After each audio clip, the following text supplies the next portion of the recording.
Get up in the morning and slave for bread, sir, so that every mouth can be fed. For me, the Israelites.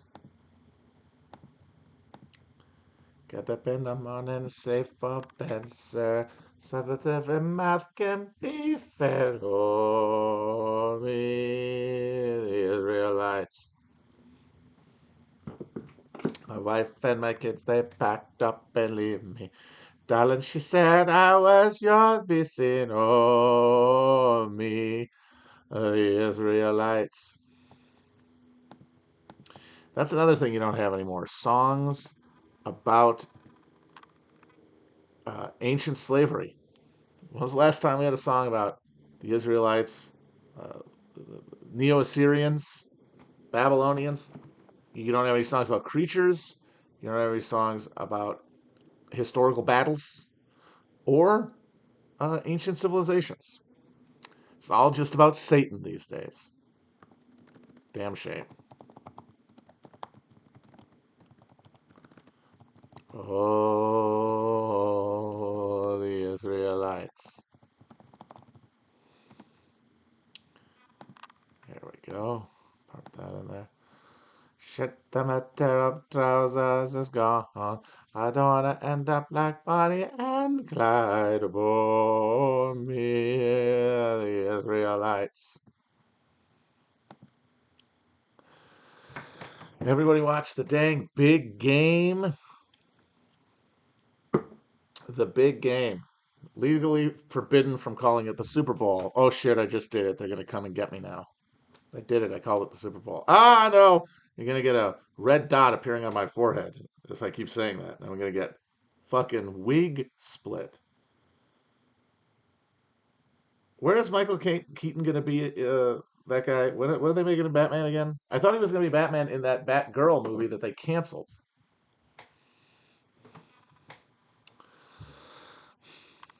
It's very funny how Philadelphia has become this like epic city. You know, people think it's epic, and there's a romantic patina around it. And a lot of the people who fetishize Philadelphia are politically on the left. But the thing that they really are fetishizing about Philadelphia is that it has still a white working class who lives there.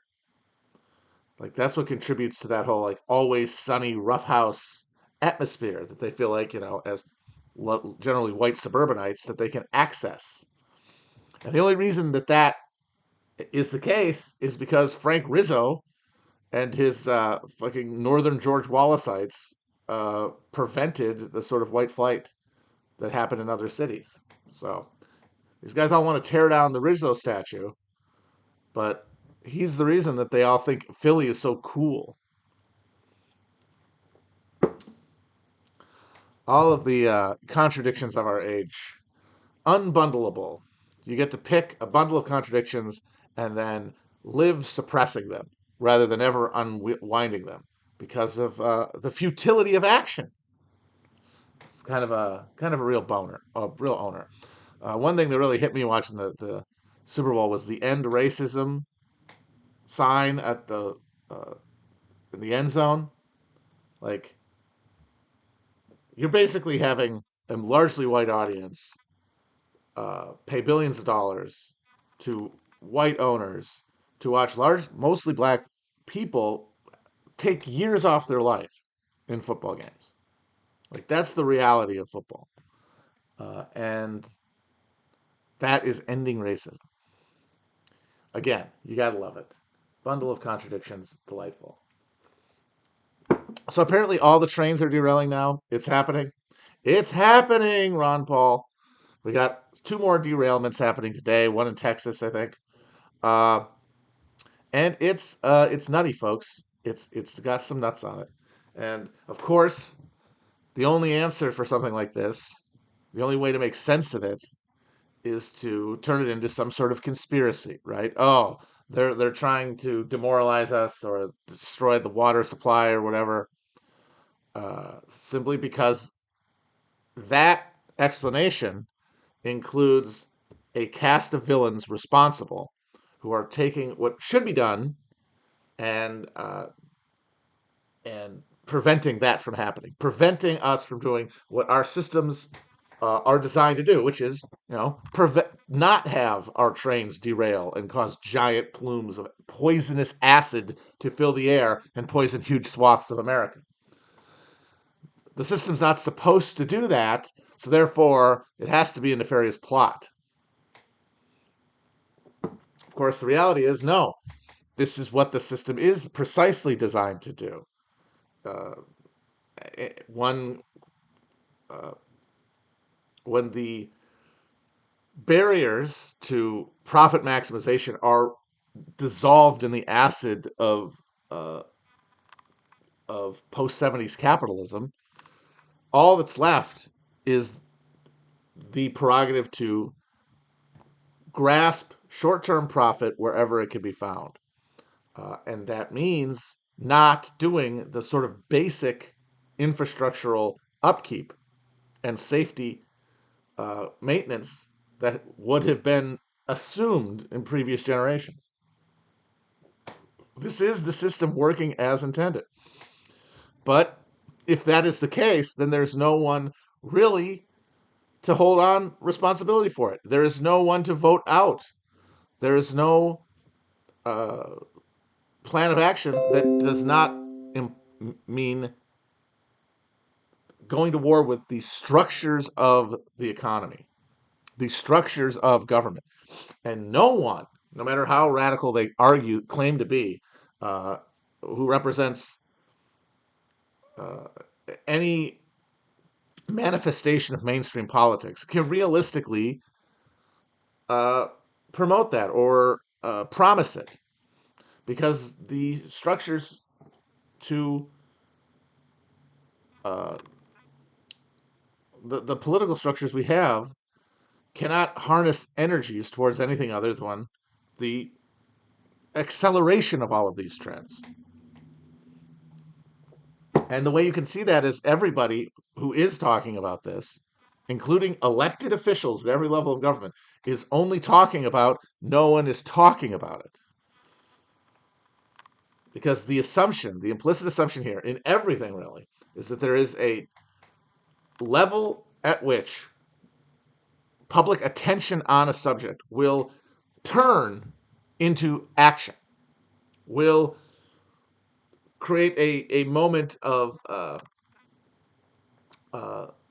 tipping point where we all of a sudden things are changed. But that's not going to happen because the talking is what we do. All we can do is talk. So look at me. What am I doing right now? I'm sitting here drinking my damn bubbly water, talking into my fucking computer. Because what the hell else am I going to do? What are any of us going to do except keep talking and then hope that enough people somewhere else hear it and do something about it?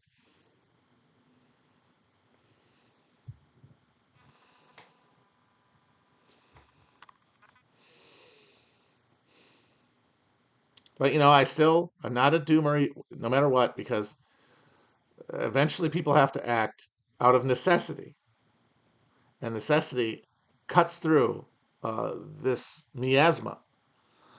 But that, of course, is also very terrifying because it means abandoning all of the comforting layers of responsibility and authority that we depend on.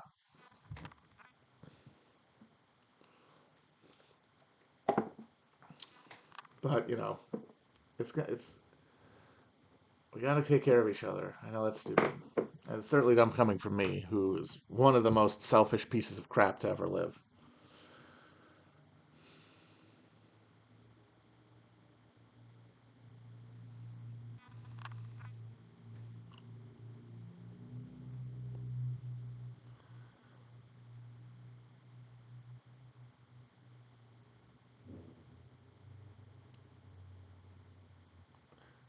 The conspiracy angle, though, is very interesting. The fixation on having a narrative.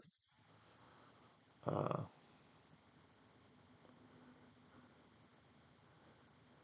because, as we've talked about tons of times, and I've talked about here on the show everywhere, like conspiracy stuff obviously is part and parcel of the governance that we have. There is a deep state. There are structures that are not accountable, that are not seen in the daylight, and that have a influential force on the flow of events.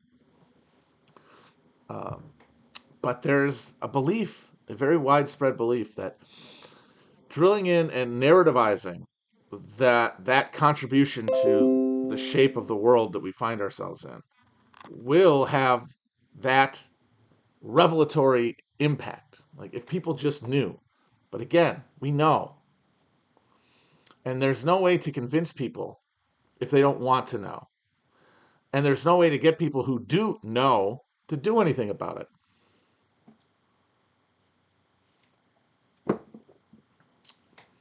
All it really ends up doing is emphasizing one end of this process, the individual end of humans in specific positions making decisions, and totally obscures the other end, which is the structural forces that are determining those decisions.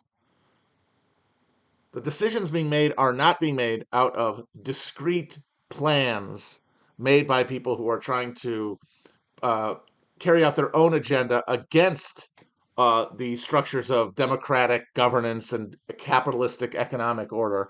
They are the outgrowth of those things.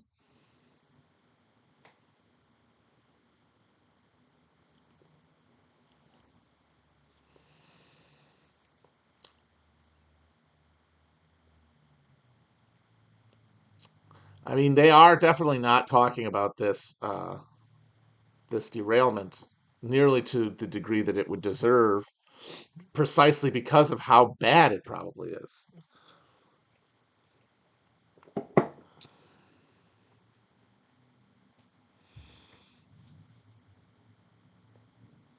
And there's no angle other than the conspiracy angle you can take on it, and that's no good. So it just has to float, and the people who are affected get to be affected in their individual lives, and they get to get cancer or die early individually in a way that can be dissipated, just like the fucking chemical cloud.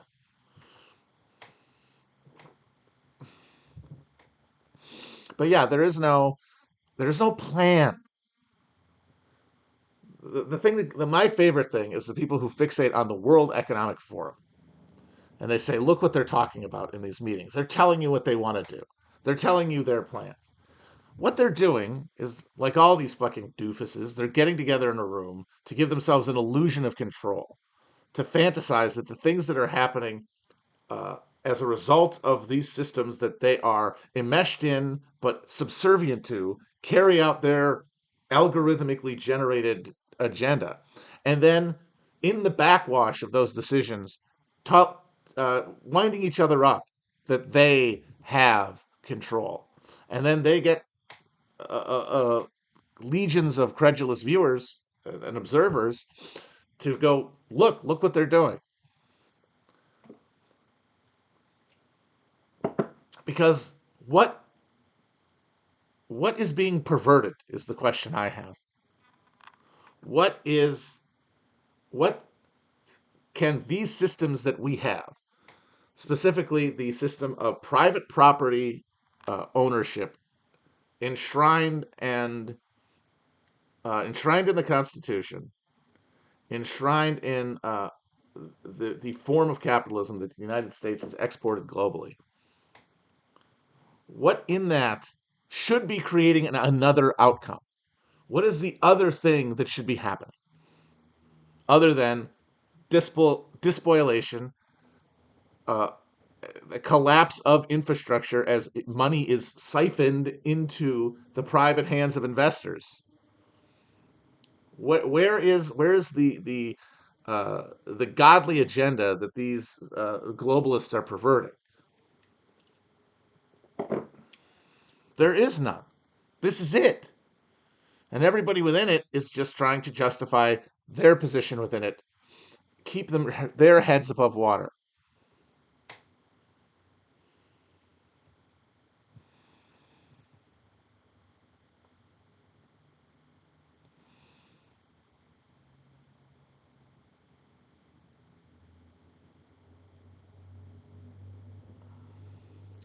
A good example of this, a good example of how we look at structurally overdetermined outcomes and then sift through them to find some thread of malevolent human agency to explain what's happening, would be that article that was in Compact magazine this week, by a left wing black academic who did a uh,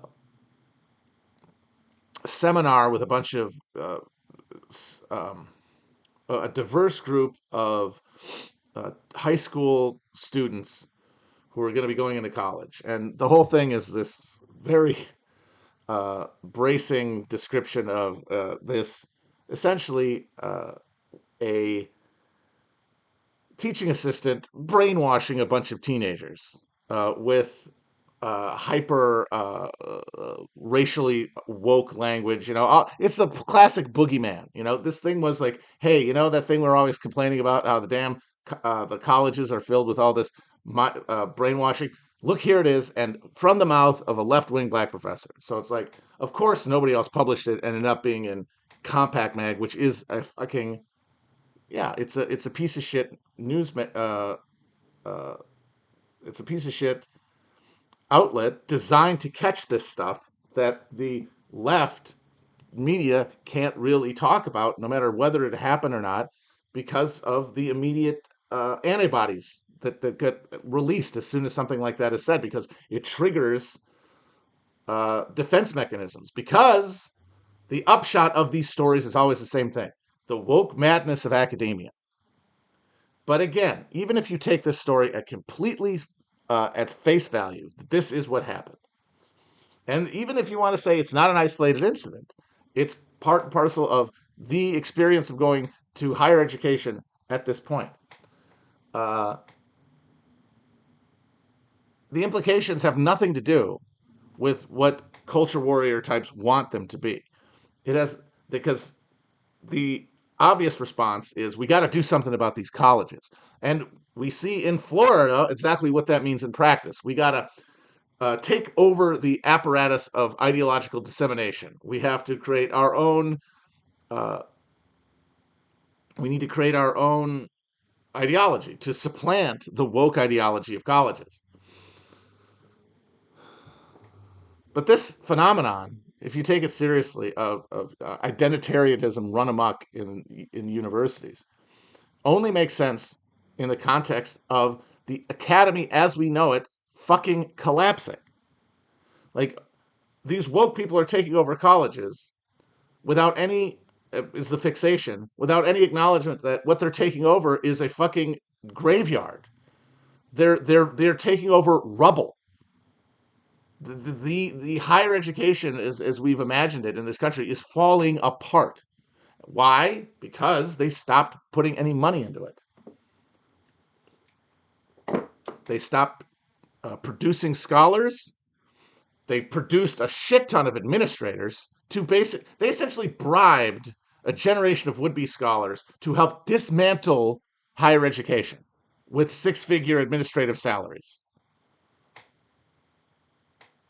And all of the identitarian turn in universities is a bunch of people now in this moribund institution who are still obligated to bring more people into it, to Pied Piper more people into a fucking murder sluice. You're like every class of grad students is like a bunch of fucking beeves being brought to the killing floor because there is no jobs for them. There is the life of the mind they're imagining no longer exists, but you have to tell them that there is. You have to tell these kids who you're getting who are mortgaging their entire lives to get a degree which will not give them what they think it's going to. That has a psychological effect on how people treat their jobs.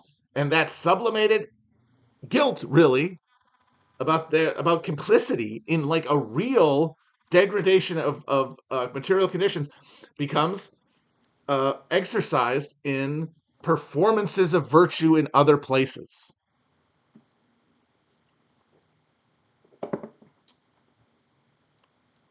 If you've accepted the brutal realism that the fall of the Soviet Union taught us, that there is no escape from capitalism, that there is no escape from the end of history, and you're here in academia, and you're one of the lucky ones, then what are you going to do? You have to imbue something to your students. You got to tell them something, and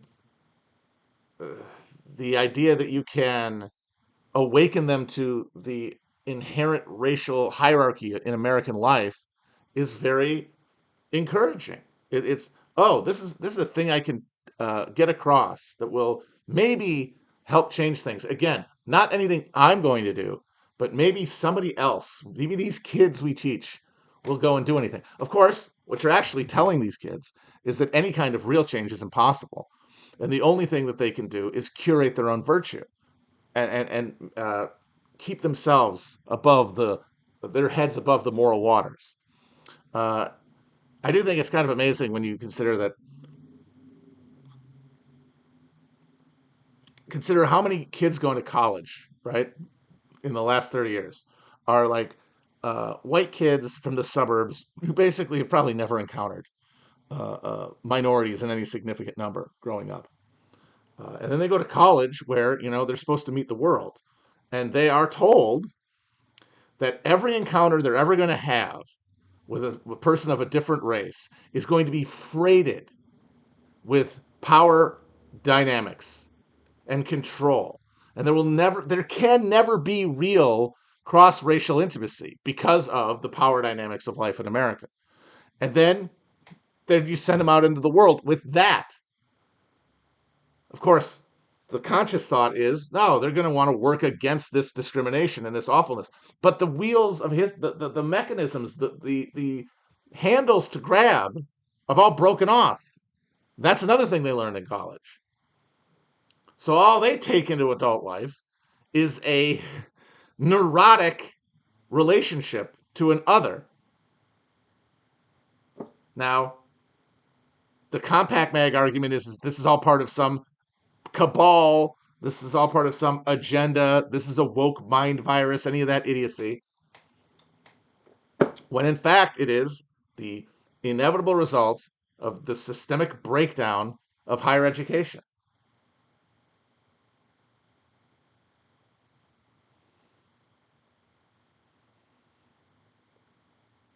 And at the end of it now, at this end here, when like significant, long, like huge branches of the liberal studies uh, portfolio, stuff that goes back to the fucking like medieval colleges, are just dying out.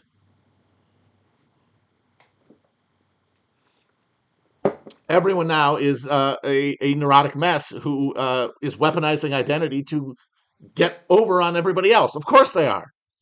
Of course they are. It's fucking cannibalism. It is crabs in a bucket.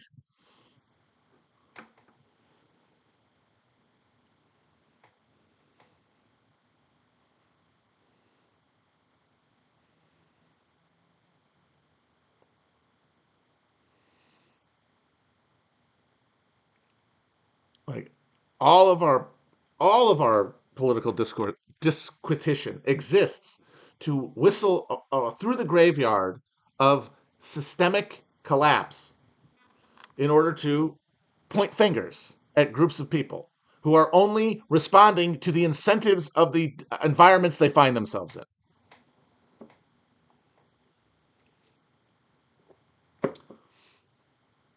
And it's amazing how many of the people who worship at the throne of Homo economicus, who say we are all self interested agents first and foremost, that there is no sociality.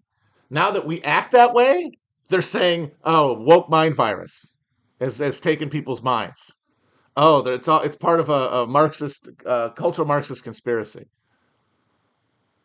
It's people responding to incentives.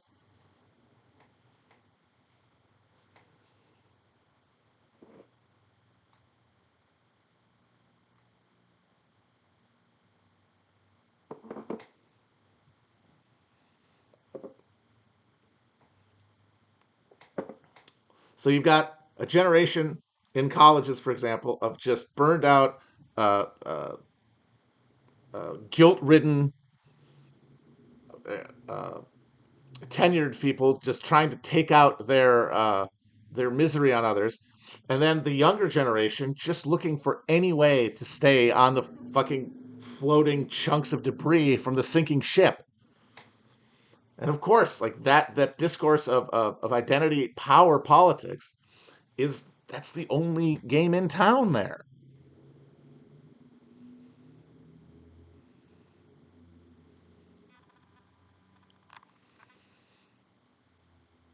Well, that's why I really do think the solution is not to rebuild the academy, not to reinvest in these universities, but to break the model up completely. You should be able to get an education in anything you're interested in for free in your hometown.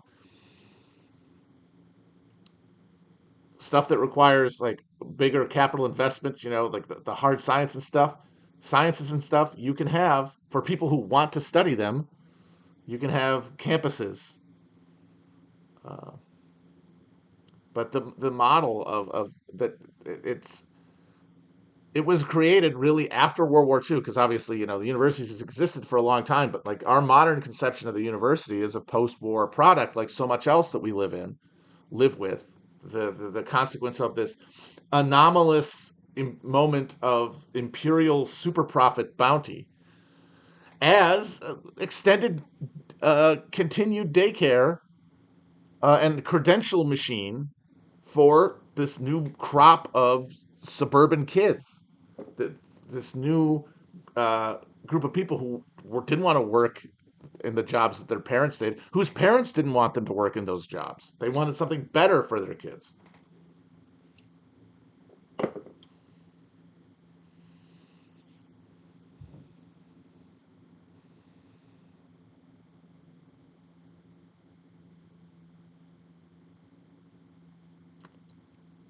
It is really wild to think that a generation of American men went out into the world and saw some of the most hair raising violence that you could ever imagine, the ones who survived, and then came home and were told, all right, congratulations, you saved the world for democracy. Uh, Now you're never going to talk about that again. Also, democracy is getting a car every year with larger tail fins. Good luck.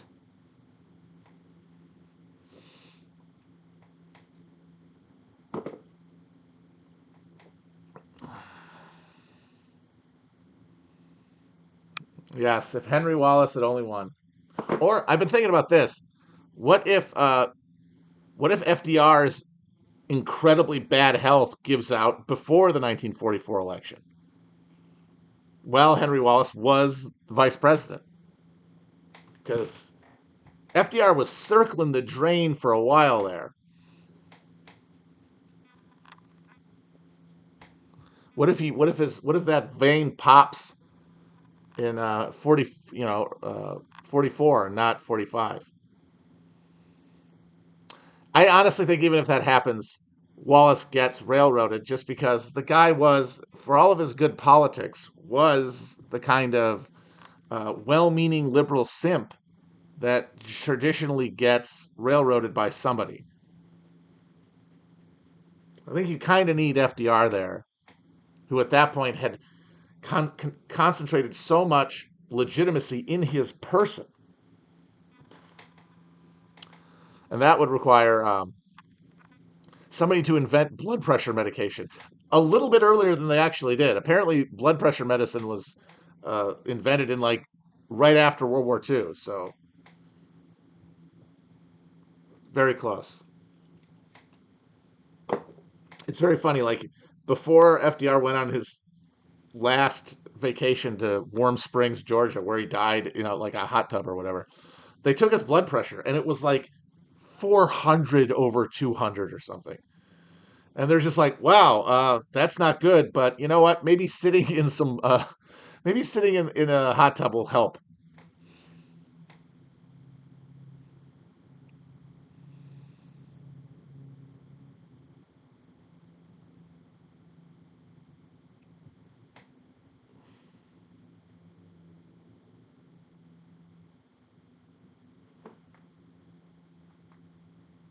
Okay, I think I got through most of what I want to say today. I would like to talk here for the second half about The Last of Us on HBO. Yeah, yeah. World's burning, and let's talk about television. Again, what else are we doing? What else are we doing with ourselves? We're not creating militias, at least not any that we can talk about. Just kidding. I'm not creating any militias. But my God, we still have the content, right? We still appraising content. That really is why we're here, right? Like appraising content is the American uh, modus vivendi. That is what we're here for, to absorb the content and then to render some sort of judgment on the content. And I think there is a buried hope, much like with the demand, for people to open their eyes or talk more about crime, about horrible news stories, that if enough people have the right opinion about the content will get better, which will then flow to our structures. When, of course, it's the opposite way around. The content is bad because the structures creating the content are bad and getting worse. But so, yeah, it's sad that we're talking at this point while our own country is gassing itself about a video game TV show, but I do think there's something interesting to say about it, so that's why I'm talking about it. For one thing, uh, I think it is a red alarm that the current uh, like front piece HBO show is based on a video game. I think that is a bad sign for and things in general. Uh, and paradoxically, makes the show more boring because the people making it are clearly aware that they made a video game show and they need to push against that. So they're draining it of any, actual genre enjoyments. They're making it as sort of punishing and slack as a tightly observed family drama, even though it's supposed to be about mushroom zombies. That's another generator of bad media, is something that cannot examine and be honest about its own nature, demands to uh, tries to validate itself as something else. Uh, so the show is I think, very bad, very boring, more than anything, boring, slack. That's the word I keep thinking of. Just there's no sense of any tension, any stakes. So that's my main critique of it. But the episode that came out this last weekend has a lot of people annoyed because of its treatment of these revolutionaries who overthrow the evil federal government there in Kansas City. Because it does the new boss, same as the old boss. The revolutionaries are worse than the people they overthrew thing. And people are using that to get mad at the show and mad at its creator and say, you fucking libs, what are you doing? But I understand that uh, I understand why they went that way. And it's because the libs are, for all their delusion, the libs who make this show are aware of one thing that a lot of terminally online leftists refuse to accept, which is that the left is not a real force in American politics. Like that's like one of the big things that liberals tell themselves to justify why they support mainstream liberalism, even though they theoretically support all of the same goals as the left, is that the left is too weak. And that is correct. They're right about that. Now, the right, of course, sees the left and liberalism as like one thing, and the government is like a Marxist conspiracy. That's their fantasy. And they're living in that cloud cuckoo land. But like the left is also living in a world where they see a show like this, and they identify themselves as the radicals who overthrow the government. But I think the liberals who make that show assume that the only people who are going to overthrow any government are the right.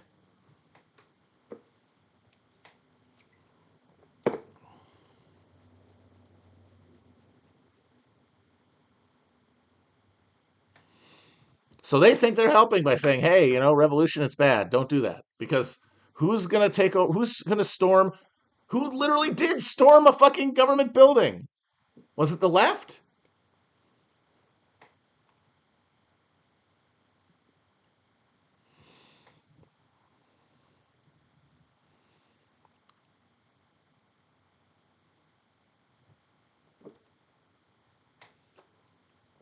So if you're a lib making this show, you want to, if you're going to communicate a message, it's, hey, settle down.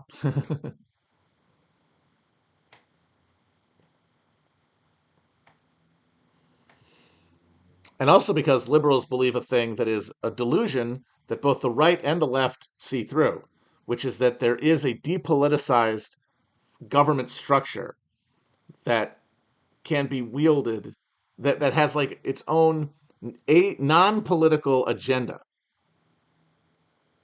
that is distorted and warped by one or another ideological side, as opposed to the reality that the structures are inherently political and always being guided by a ideological agenda.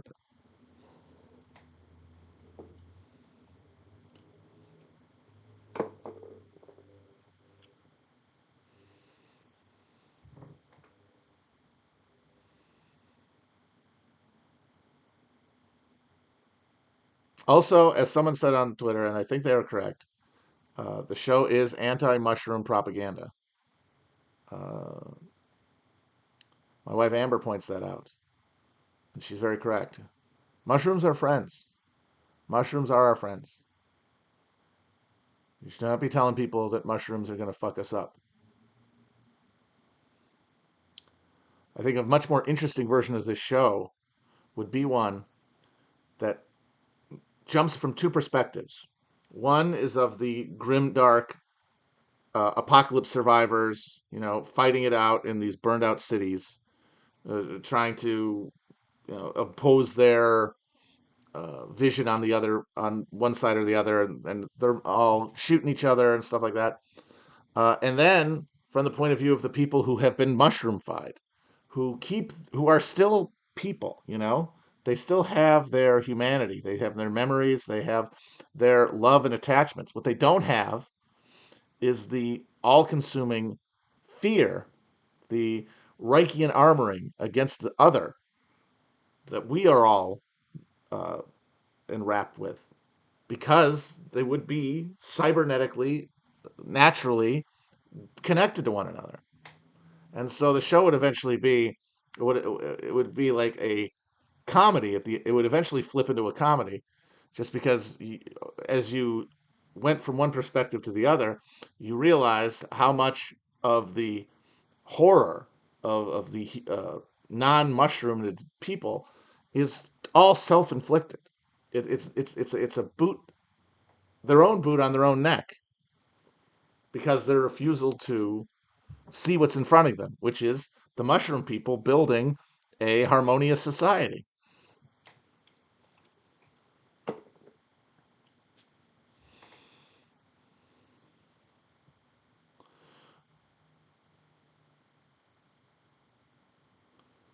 That's the point of the second game. That's funny. Kudos. Yeah, I think sometimes of the human body is a battleground, basically, between fungus and cereals. Order, structure, uh, productivity, and connection, vibes. Uh, it's the human species is the tool of a planet coming into self-awareness by synthesizing its two sides, the two sides of life.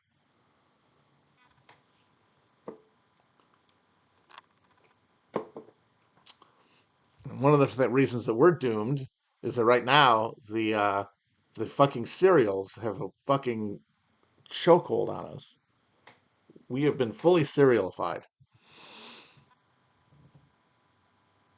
But it's not one or the other, of course. It is it's a dialectical relationship that is worked out through human striving and eventually generates a synthesized global consciousness.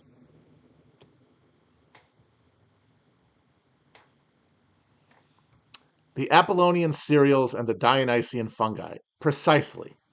Thank you, damn boy. Put it better than I could.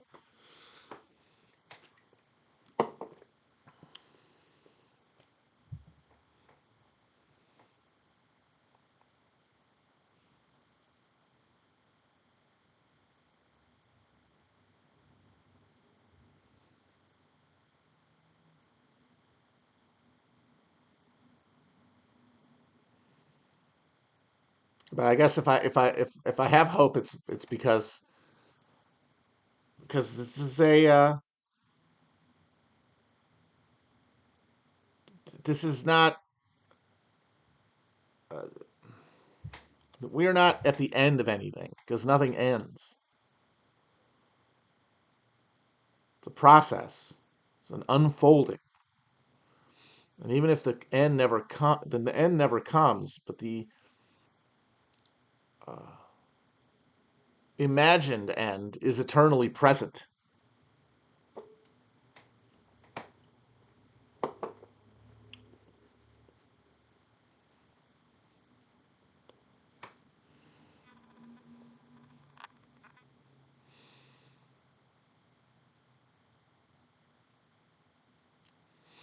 And we humans, the human consciousness, uh, is the agent of this process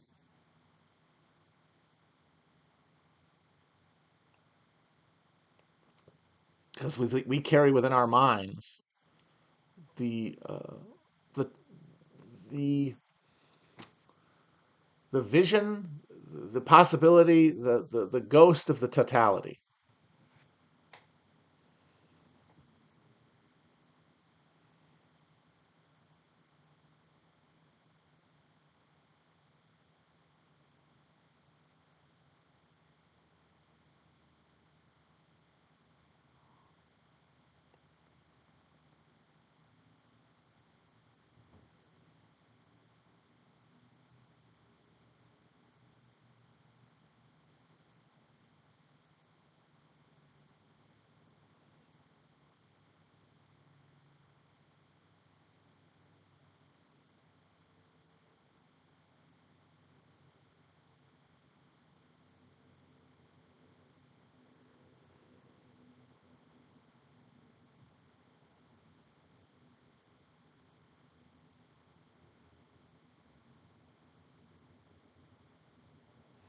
So yeah, the HBO, of course, tool of the serial lobby, tool of the serial side.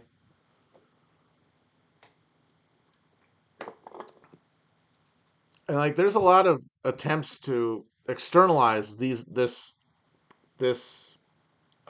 dynamic with dreams of warring sects of the ruling elite or alien species that are battling for the human spirit. It's not any of that. It's us as part of a whole coming into recognition of that reality, battling through it, moving through stages of understanding.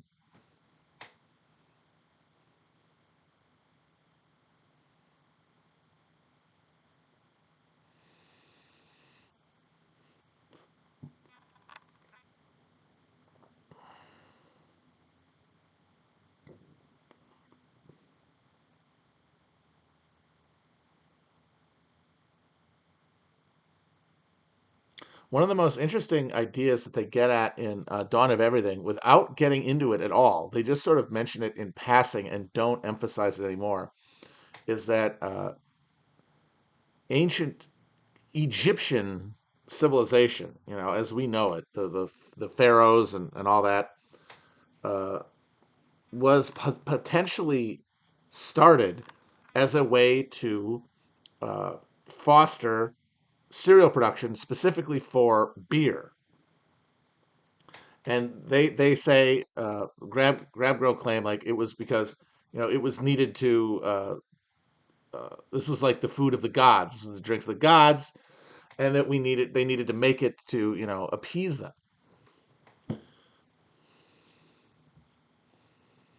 And then it was that cereal production relationship that then structured their society, that fixed it and grounded it.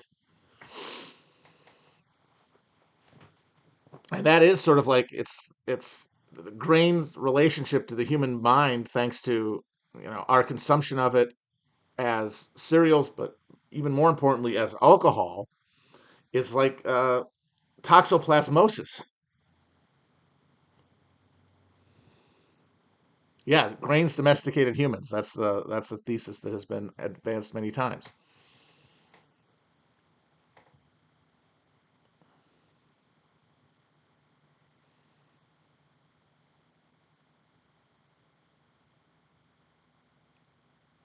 And these cereals like trained humans to make them, to plant in a line, to harvest, to introduce a rigid concept of time and a rigid hierarchy of responsibilities, separation of labor in order to facilitate the creation of these cereals. Now, of course, you could say, "Oh, the bad guy is bad. This is bad." No, of course, it's not bad. It is inevitable. It's necessary. It's part of the process.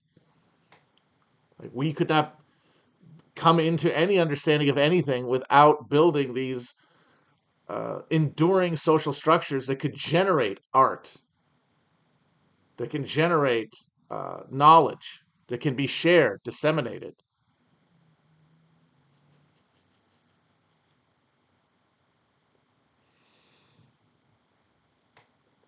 But if it's the only thing that is fueling your social structure, then it will eventually destroy itself to maintain its hierarchies, which it imagines as inviolable and inherent and holy and necessary, and not contingent, not the product of a failure, a greater failure to recognize connection.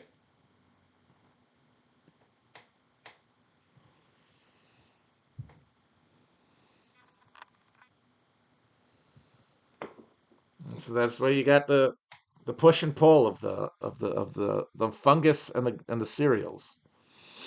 And human society grows, struggles, creates, destroys itself, rises again, leaving a residue that is then picked through, that is added to a greater race memory storehouse of experience and knowledge and encounter.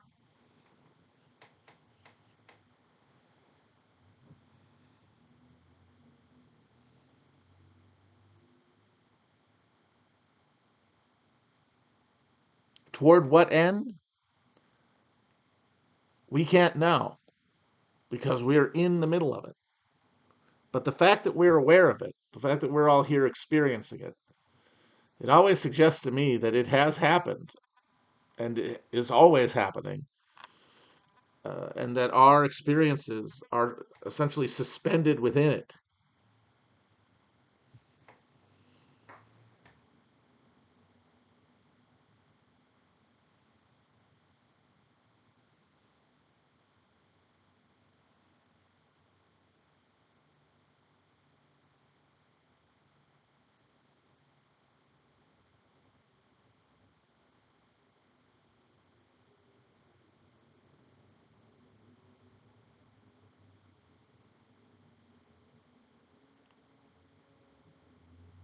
Maybe we'll become crab-like. I kind of think we're going to merge with the octopuses, though.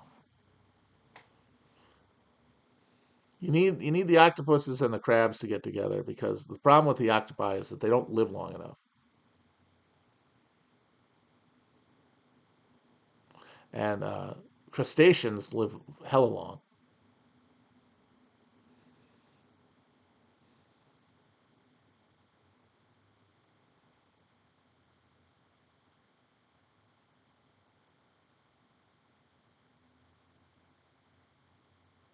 Human-animal hybrids. The youth in the chat might not remember this, but George W. Bush got really a hair up his ass about the potential for human-animal hybrids. He was always sounding the alarm that human-animal hybrids were something that was going to happen in the near future, and that we needed to do interventions to prevent.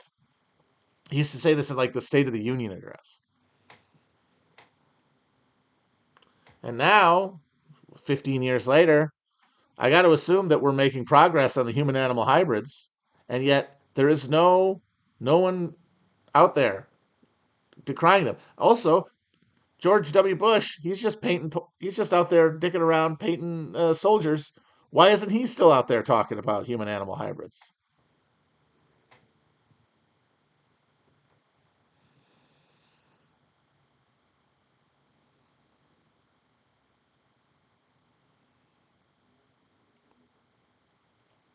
But you got to remember the context. This was around the time of the cloning of Dolly the sheep, and also the stem cell war, which is one of the most baffling culture war precursors when you look at from the standpoint of the current moment. Like that was culture war in the aughts, was stem cells.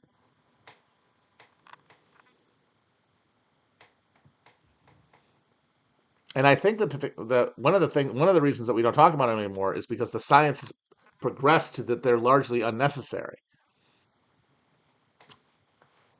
Ah, yes, Terry Schiavo, that was another one. It's wild. It's wild. All of this, by the way, at the same time that we were fighting a global war on terror that was an existential conflict that could have led to America being destroyed at any given moment. We were still worried about this one lady in Florida and whether or not she was going to be put to sleep.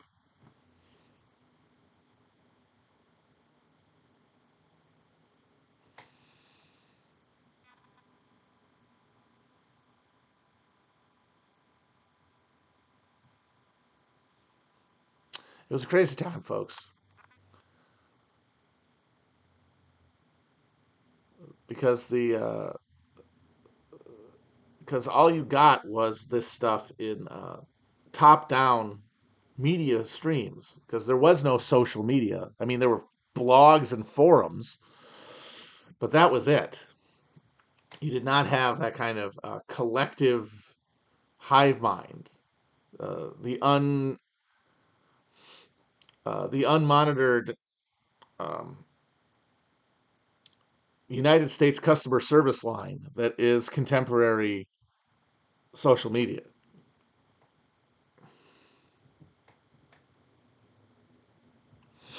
So as a result, it felt much more. You felt like a cultural hegemony on you, in a way that now you get to pick between hegemonies. You get to have a rooting interest. You get to manage your alienation by imagining uh, opposition within the greater hegemony, and then rooting for one or the other, as opposed to just this one thing that was just dropped on your face in the Bush years.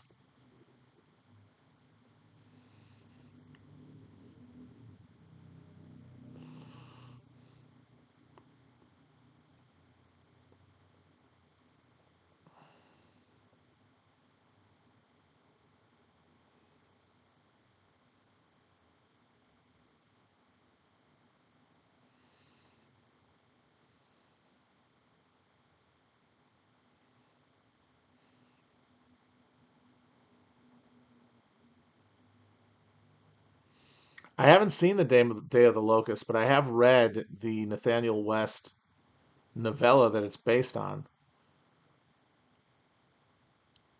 which features a character named Homer Simpson, and a climactic riot where all of the downtrodden losers of LA burn down the movie colony.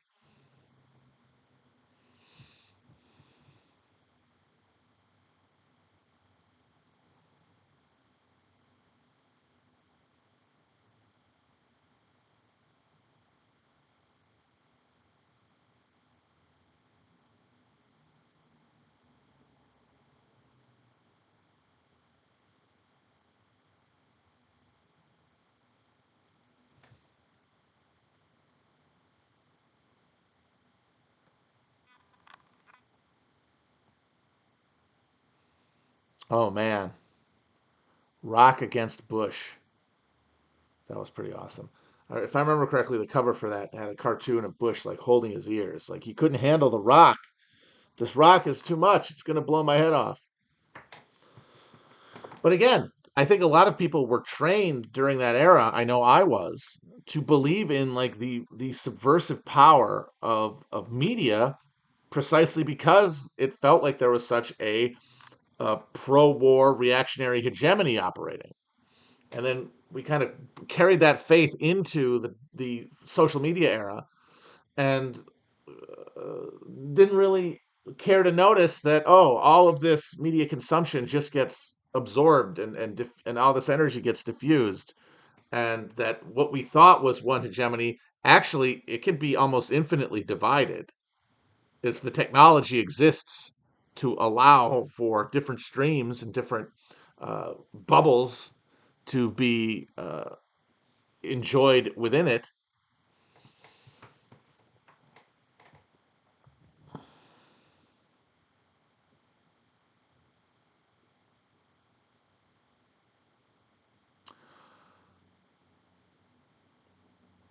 The one piece of anti-Bush media that I really rocked with was this uh, for the 2004 election.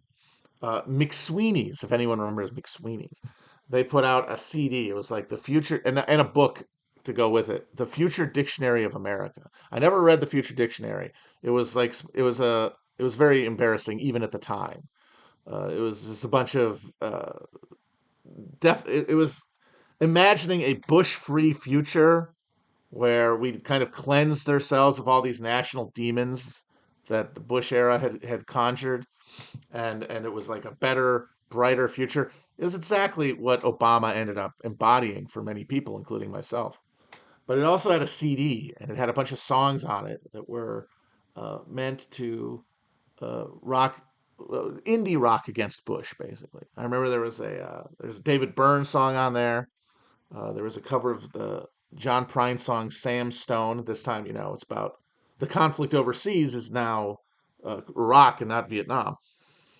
But the one song on there that has always stuck with me is this Clem Snide song called "The Ballad of David Ike," or Ike, however you fucking pronounce it. The English lizard person guy.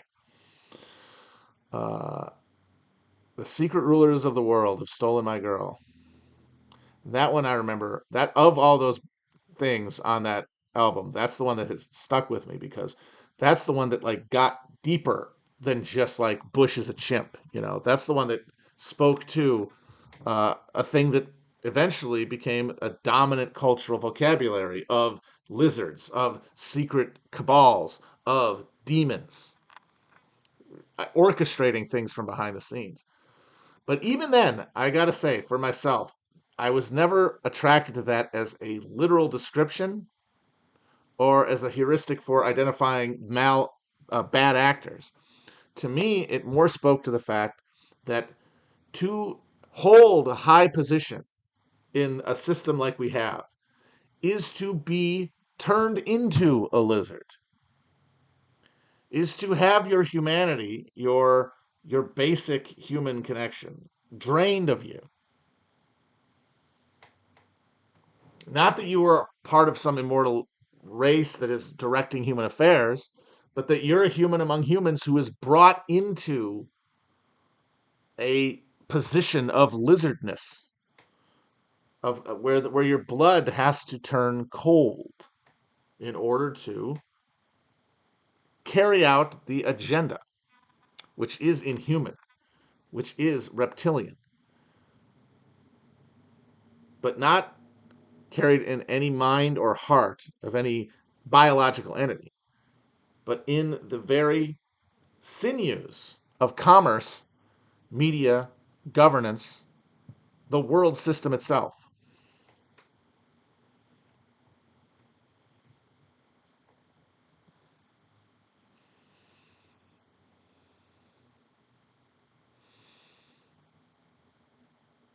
But this is like, even though the lizard thing is a great metaphor and can make you think about institutions in a meaningfully critical way, what happens if you use that metaphor enough? It becomes literal. And then you have to start looking for the reptilians, and you have to start trying to justify your faith in the existence of reptiles. And all of your, all anything meaningful gets lost in the noise. Because what do people want to hear? Do they want to hear that their institutions have enslaved them? That, or that there are lizard people out there in positions who can be overturned, that the institutions we have are being perverted and warped, and they can be reclaimed, that the Constitution can be reasserted in all of its glory, as though the Constitution is not what all of this, all the horror that we see around us, all of this is the manifestation of the basic code of the Constitution, which is a theological enshrinement of property rights.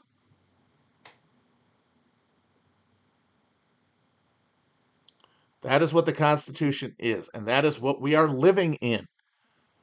We are living in the hell of private property rights as the only enshrined sacred relationship. Nothing else is real. Property is real. Property ownership is real. Everything is in the thrall of that. And all the things that conspiracy people point to as perversions of the constitutional order, from the establishment of the Federal Reserve to the assassination of John F. Kennedy, all the response to 9/11, all of that stuff is not a perversion of the constitutional order. It is the organic outgrowth, the organic response of this system to changing conditions, changing more people, is the big one. Just as the country gets bigger and the complexity of governing it increases, as the technological capacity of governance increases, these things sprout up. We need a Federal Reserve. The gold will not cut it anymore. Boom, we get one. Uh, oh, we're going to be a globe bestriding colossus and we're going to impose capitalism on the rest of the world. Well, then we can't depend on democratic, accountable institutions to carry that out. That is not efficient enough. Boom, we get a security state. All of these things exist, they emerge to reinforce and protect the central imperative of the constitutional order. And for me, the big problem I have with every stripe of conspiracy person and the populist concept in general is that almost always is embedded within it is a faith in the constitutional order as the bedrock of like real human liberty that has been perverted by bad actors. And if you think that, then your plan to defeat the bad actors will only end up reinforcing the very structures that allow them and, in fact, mandate them to do what they do.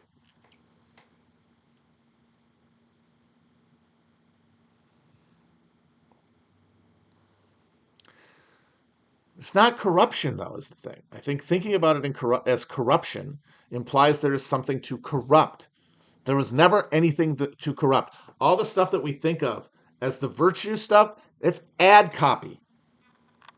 It was never actually enshrined in our institutions. It's animated people who worked within those institutions. They genuinely believed in it in different ways, but They were constrained in how they could express that belief by the institutional straitjacket of our political system. Like, it has to be revolutionarily uprooted, or failing that, superseded by others in other places, in other times, having other experiences, who are not enchanted the way we are.